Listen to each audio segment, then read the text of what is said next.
Today I want to share with you this little fun exercise that I have been doing this last couple days. If you've been with me since the beginning of the year or around the holidays, you'll know that I made a DIY gel plate for printing, monoprinting. And I've been playing quite a bit with learning how to use it, and with some successes and some failures. And so I have ended up with a whole bunch of random, just test prints and experiments and things. And they're piling up, as they do. So yesterday I had an idea. And so I got out my pile and I started going through them, and hexagons have been a big, and English paper piecing have been something I've been working on quite a bit for the last year plus. And I have these punches that I use to make my templates for English paper piecing. There's a video about that. And also in the last week or so, I have been making some log cabin quilt blocks. These are scrappy, these are wonky and raw edge, and they're going to become, I think, either a box, a fabric box, or a Japanese rice bag. But I needed a little bit of a break, and I needed to do something with a little bit more instant gratification. So I decided to take and combine my two different recent obsessions or inspirations and combine them. I want to show you what I've been doing. So first, the other day, I got out my punches and my papers, and I punched a bunch of hexagons, and I just collaged them down here into my art journal.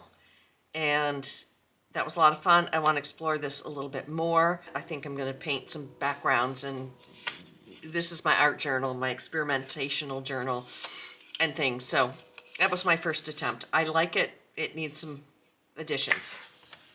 I made this log cabin block with paper strips for an art journal page. I think it's kind of interesting. Again, I think I'm going to collage over it or mark make, or I'm not sure what I'm going to do with the final project, but experiments. So today I thought I would show you what I was doing here. And of course, my usual fashion, I got started, went, oh wait, you were going to record this. So I've already drawn out 4 squares. They're approximately square. I measured, but I didn't get like my quilt rulers out, make sure they're perfect. And cut the 4 hearthstone, the centers. So then I took my bunch of my papers and I divided them into lights and darks, like you would if you were doing this with fabric, and cut a bunch of strips. So these are my light strips. That's not a light strip. That goes in for the dark strip. And a bunch of dark strips. So I've already glued these down, and we're just going to get started, and I'm going to share this with you. So if you've never made a log cabin block before, let's get going with it. So I'm going to start with a light. It needs to be about the same width of the center square. We're not going for perfect precision here. We're going for artistic expression. Okay, so I'm going to put that here. And then I'm going to take a different light colored one.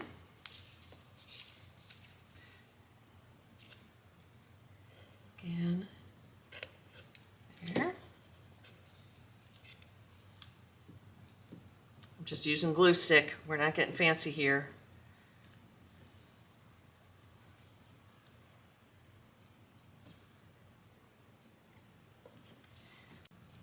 Okay, now this one is going to be that length.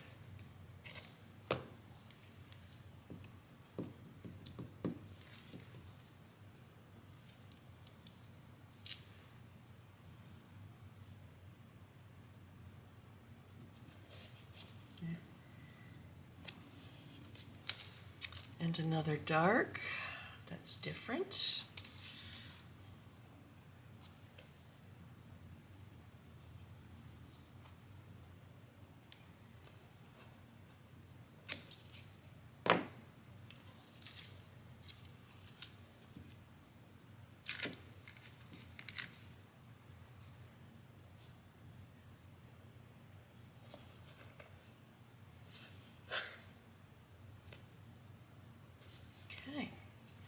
Now we're going to go back over here to our lights. I want something that's not the same as the one before it.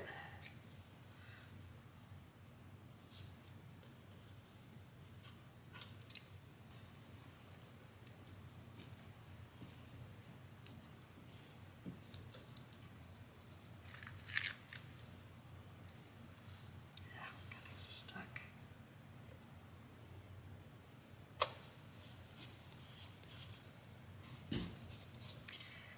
And another light.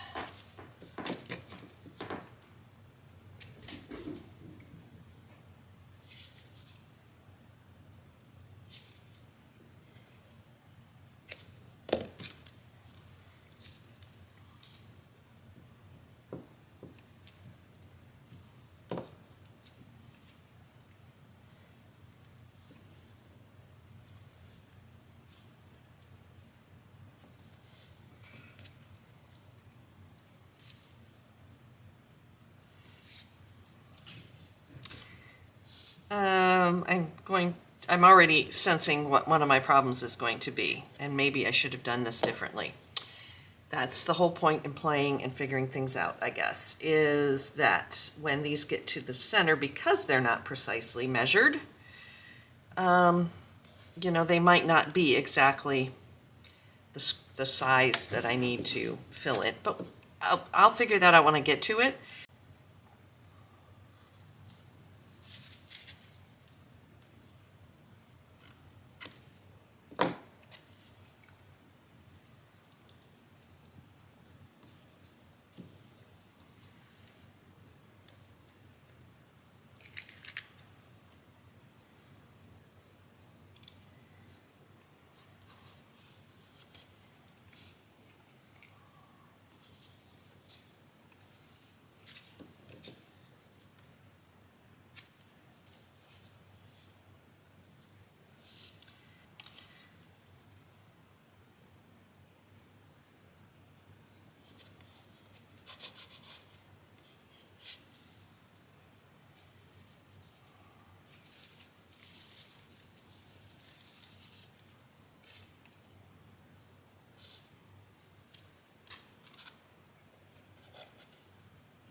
It's like a light one.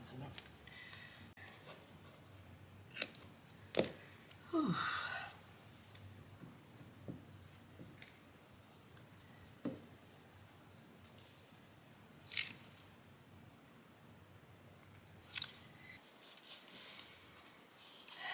Is that the right way? Yeah,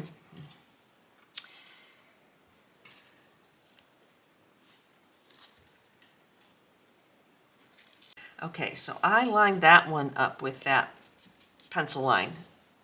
And so I think this one, I'm going to try a little farting around and making it work to see if I see, these are all too skinny to come right up there.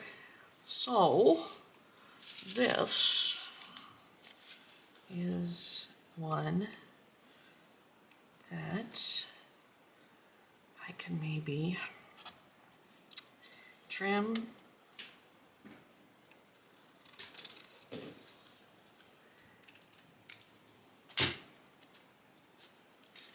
Even when I did traditional pieced quilting, I struggled with, you know, the idea of they having to be perfect 1/4 inch seam allowances and all that jazz. Which is probably why I don't do it that much anymore. Okay. Make it this length.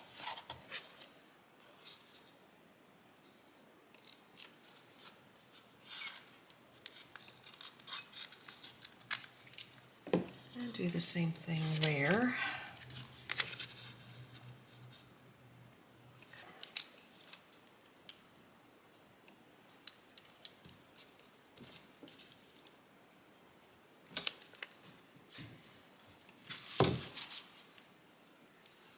Can I see what I just drew? Barely.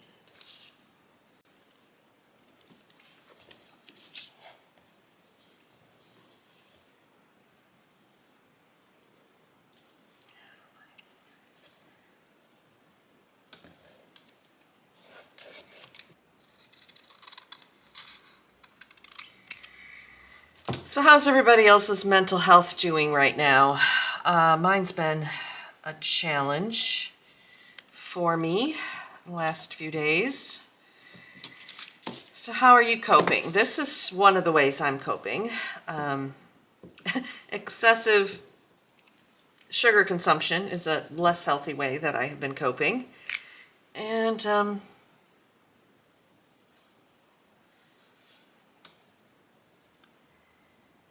a lot of journaling, both art journaling and paper written word journaling.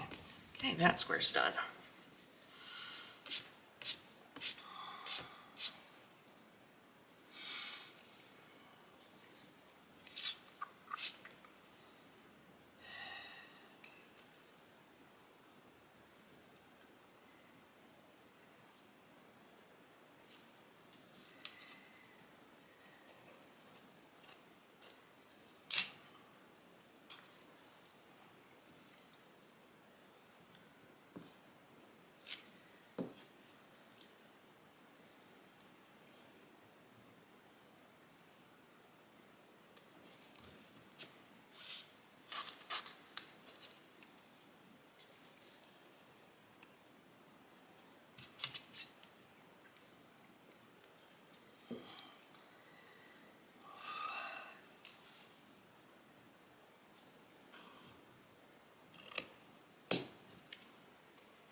Because I was really hoping and working toward 2026 not being quite the shit show for me personally, that 2025 ended up being toward the end of the year.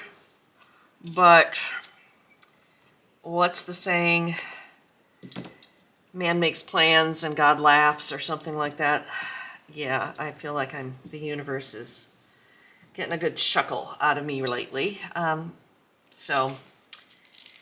And I know it's kind of been that way. Which way am I going? I guess I'm going counterclockwise.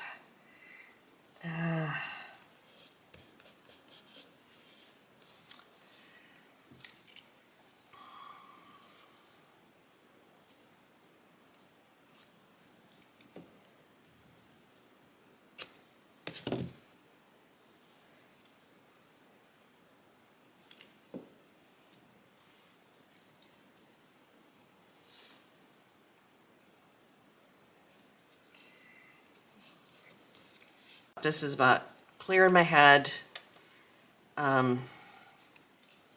experimenting with not necessarily a new technique, but just something I haven't tried before in this manner.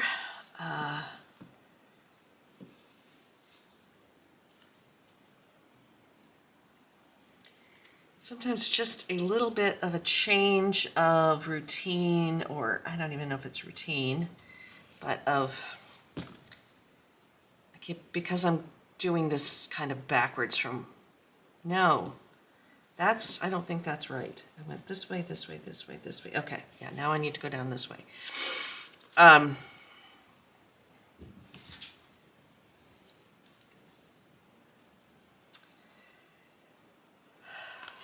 That it just helps to take your mind off of some of the crap happening in both personal lives and in the bigger picture. So it's not escapism necessarily. Because often when I'm sitting here working on something like this, it frees my mind from the obsessive thoughts or the spiraling. I kind of just want to draw like a little arrow going that way. And it's gonna get caught. So I get talking and I get doing this, I'm gonna go the wrong direction. I just know I am. So I apologize. But that might help you if that is something. Anyway. Oh, back to what I was saying.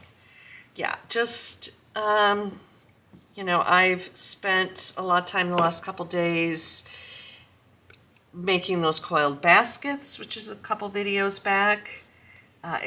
Trying different sizes, different shapes, different materials, different textures, because it gave me, you know, I didn't have to think too much. But just enough to play, you know, like, oh, what would happen if I put this color wrap stringed around the basket, or made it oval, or made it extra large, or made it really small, or, you know,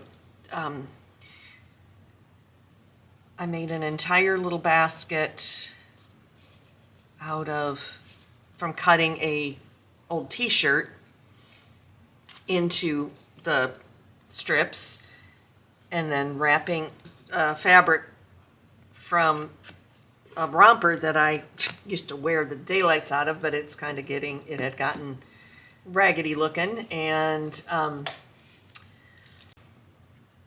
it's a really cute little basket, and I didn't have to spend any money on materials. I didn't have to leave the house in the cold, which again, Alabama cold versus say Michigan or Illinois or any of the other super Minnesota cold, but I didn't have to go out and people when my brain was not wanting to socialize or brush my hair or any of those kinds of things. So, yeah.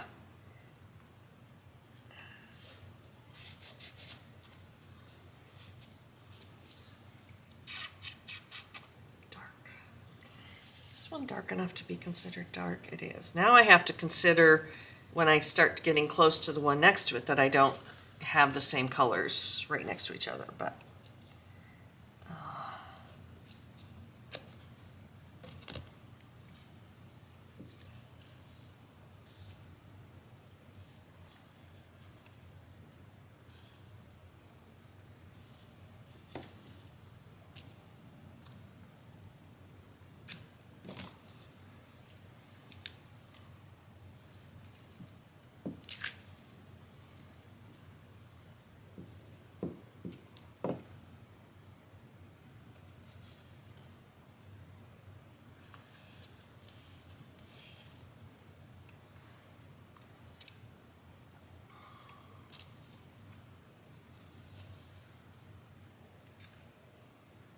am I going to call that long? No, I'm not going to call that long enough.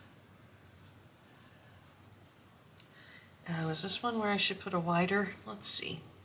Let's see what ends up, what we think here. Should I put a wider one that comes all the way down to the edge? Oh, if I had just scooched just a little bit. All right, I'm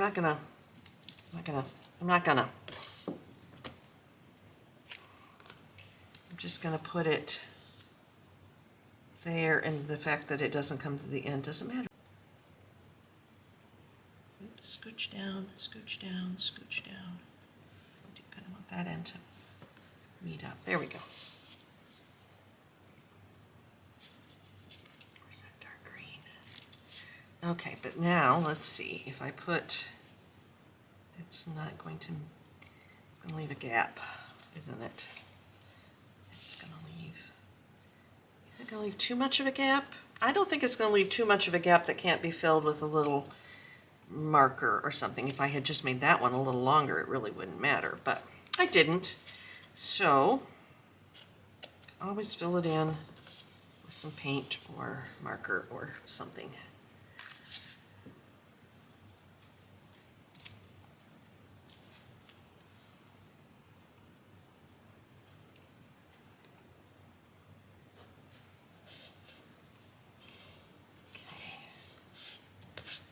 Now this top one, That's the same as, I don't want to use the same. I don't want to use the same. Where's that blue?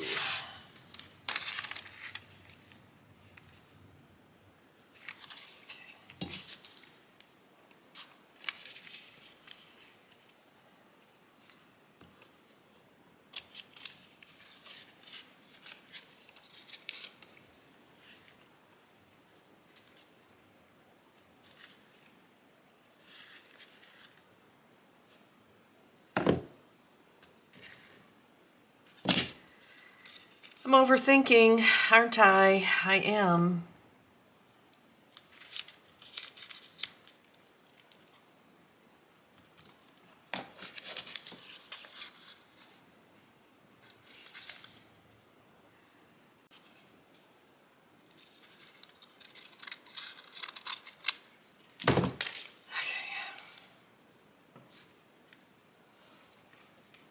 Turn it around so the wobbly edge is the top. There we go. Okay.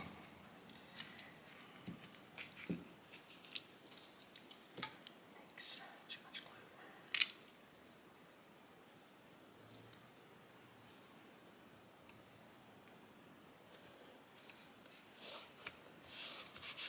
Okay. So that's how those are constructed. I'm going to do the other ones, but before I turn off the camera and go to the other ones, let's see if I can fill in those little spots. That's a dark blue.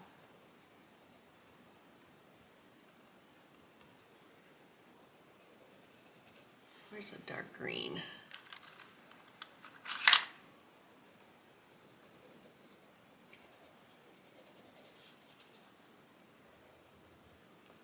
Yeah, that just visually takes away some of the gap. Okay, let me keep working on the other ones, and I'll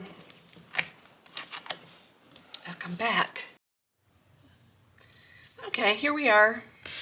It's finished. So you can see, if you're not familiar with log cabin quilts, how when you put them together, you can get these interesting different shapes. Of course, on a full quilt, it looks different, or it looks, you can really see. But like for instance, if I were to line these 4 fabric ones up, you can get, if you work across, you can get like peaks and valleys. And then of course, if you put the next row below, you're going to get the diamonds. So it's one of my favorite blocks, and I don't do it often enough. So I kind of hit my brain the other day and said I want to play with it. So I played with it in fabric, and I played with it in paper. So I think what I'm going to do now is I do still have a little more playtime available to me today here, and I need it. I don't know if I'm going to play with my hexagons or collage over and play with, doing another layer on that. I like this. I think I'm going to play with hexagons. So do you want to stay and play along with me? Let's do that. All right, we're going to go to another blank page. Here are the ones I've already punched out the other day. Oh, there's... All right, we're just going to punch some shapes out of some of these other scraps. So we have more to work with. And I'm of course keeping that, because that can be something. I don't know what, but it can be something. Okay.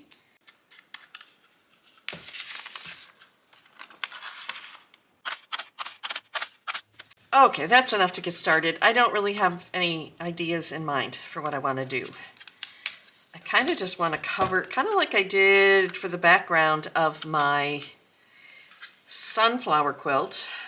I sort of just want to cover just randomly instead of coming up with a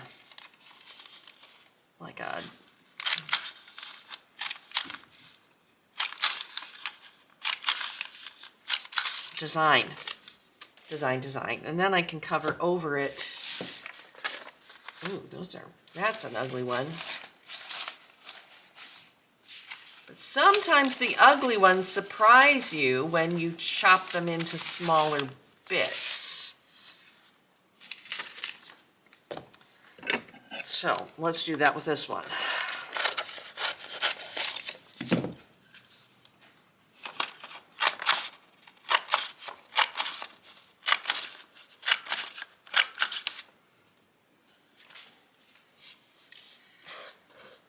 And there was one I just saw here. Do I want more yellow? Maybe. Oh, this was one. I think a lot of you commented, a few of you commented on my initial jelly plate printing video. And I think this was the very first one I did, or one of the first ones I did. You're like, I really like that one. And I'm like, I do too. I just like all the random colors. And this is perfect for what I think I want to do here. All right, let's start with that. I'm probably going to run out of glue stick before I run out of ideas here. Okay, I think I just want to do random and no actual like pattern. So let's do that. Now, I think what might make this easier is to just do, since I'm doing random, let's start with the ugliest color in the whole bunch. And I'm not going to even try to pre-select. I'm just going to grab from over here as long as it's not same as one that's next to. It's going to be okay. Okay.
Okay, it looks like I'm going to need to grab some other papers and punch some more different variety here because I'm running out of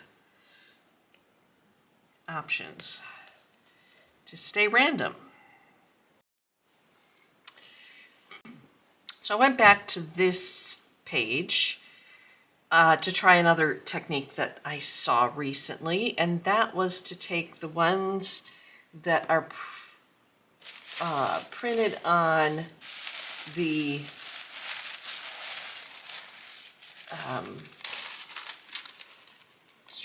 what is this? Medical exam table paper. And let's just pick a little bit here.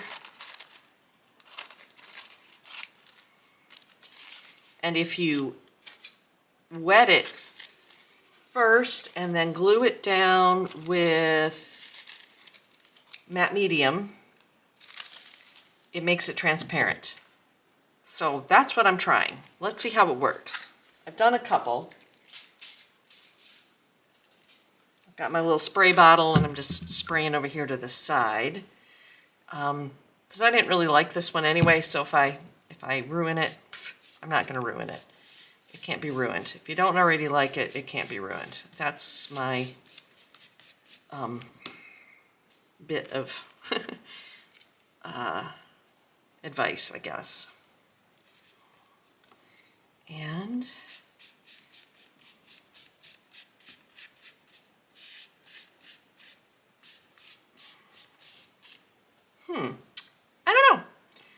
put a little more of those polka dots down here in the corner, the other corner.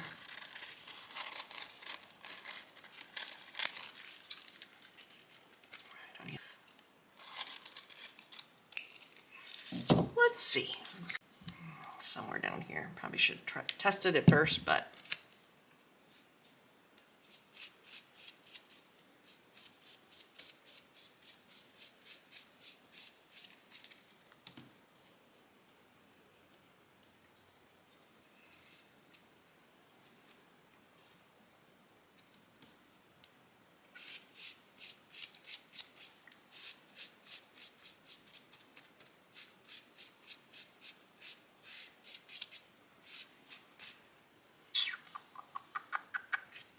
oops, coming up. I've got my pile over here to the side. Ooh, that one's really cool.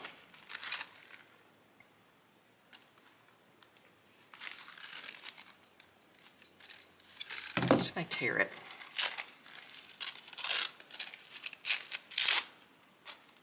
Tear it and like put it like that. Okay.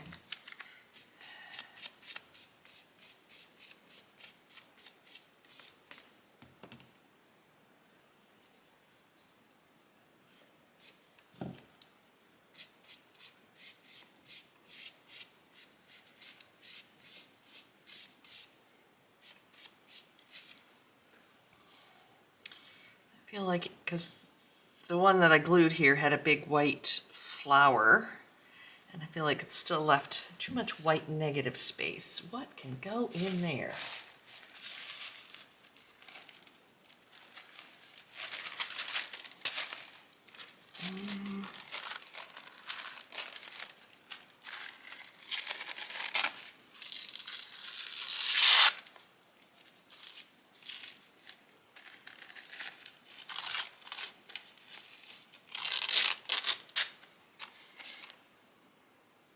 Okay, try that.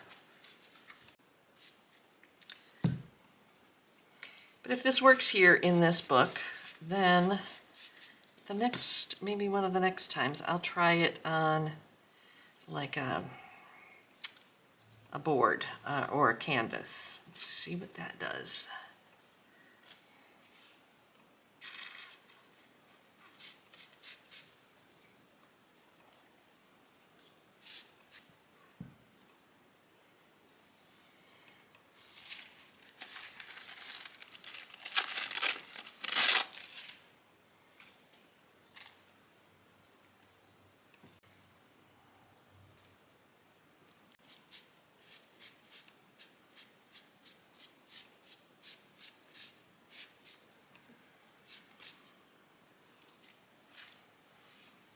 This needs something. Ooh, should I just do a different polka dot? Like just posed on top of those polka dots? See what's else in the pile over here.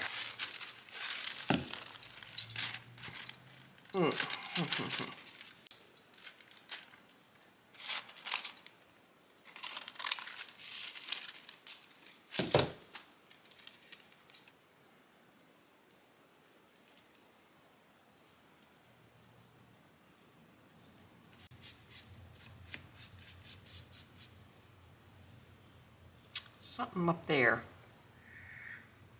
Something needed up there. Maybe more of this one up there. Like that. In there, like that. Okay.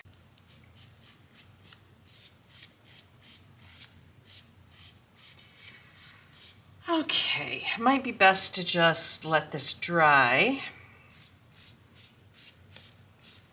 I do see that a lot of it did become very transparent. I kind of completely lost the hexagons underneath, but again, I kind of think that's okay. This is all play and experimentation.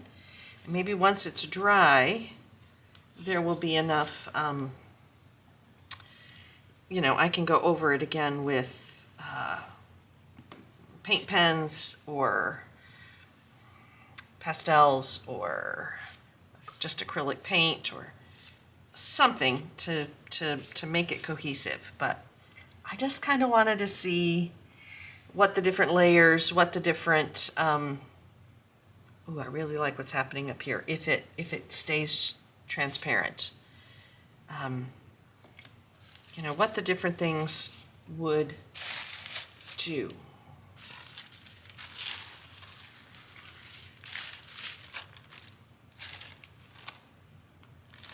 I like these darker polka dots, but are they too much?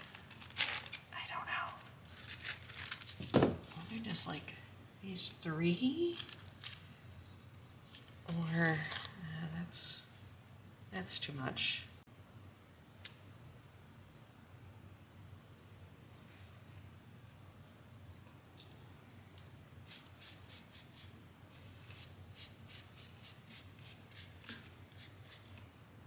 Okay, I'm gonna leave this well enough alone, let it dry. And then I can't flip the book because this is all wet, but I'm going to just kind of hold this and show you. I want to do something here. But this one I did get filled in, except for this border here, and I don't know that I'm going to worry about it. I overlapped the edges, so I'm going to go around now that it's dry and square up the edges just like I would if it were a hexagon quilt. And I think this is a wonderful background for something. Some mark making, some journaling, maybe some, you know, overlapping something once I see how this turns out. Yeah, I'll watch glue dry and then I'll come back and show you what I've decided to do. I got that whole video almost all completely edited and realized I never came back and said goodbye or did any kind of wrap up or outro. So here I am. I hope you enjoyed it. I hope you had fun playing with paper and glue and scissors and creating something different, kind of combining some interests with me. I had fun. I needed it. I needed to just, like I think I said many times in the video, I just needed to play and have, you know, no end product in mind, because at the time I was working on that, I had a lot of spoons in the soup, and I was trying to do get a lot of things wrapped up and finished for a variety of reasons, for my art show and for to get them done before I left for my last trip to Michigan. And yeah, I had been kind of in a rut of doing the same thing over and over again, or being on a timeline. So it was fun to just play. Anyhow, I hope you enjoyed it. And if you did, please like, subscribe, and leave a comment. How do you play in your art room or your craft space? And I will see you soon. So peace out, love you lots, and take care of yourself.